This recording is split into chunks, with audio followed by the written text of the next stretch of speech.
U situaciji kada je bolnica u Priboju popunjena do maksimalnog kapaciteta, a bolnica u Prijepolju postala regionalna za pacijente koji nisu COVID, treba razmišljati i o alternativnim rešenjima za smeštaj COVID pacijenata, rekao je posle sednice štaba za vanredne situacije održane u četvrtak Esad Hodžić, zamenik predsednika opštine Prijepolje.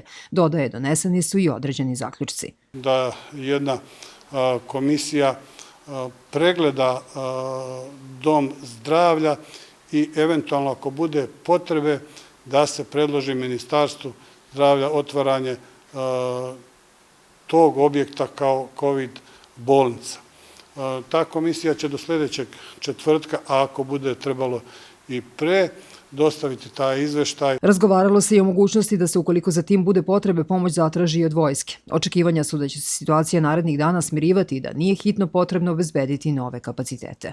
U slučaju većeg skoka broja zaraženih, mi smo danas donijeli tu odluku da se ipak jedna komisija obiđe dom zdravlja na Kolovratu, gde će se konstatovati šta je to potrebno da bi ona pretvorila se u COVID bolnicu. Kada to dobijemo, ako bude imalo potrebe, mi ćemo se obratiti Ministarstvu zdravlja sa konkretnim predlozima za otvaranje te COVID bolnice. Izveštaj komisije pokazaće tačne podatke, ali prema prvim procenama u toj ustanovi na Kolovratu moglo bi se obezbediti oko 70 mesta. Na sednici štaba između ostalog konstatovano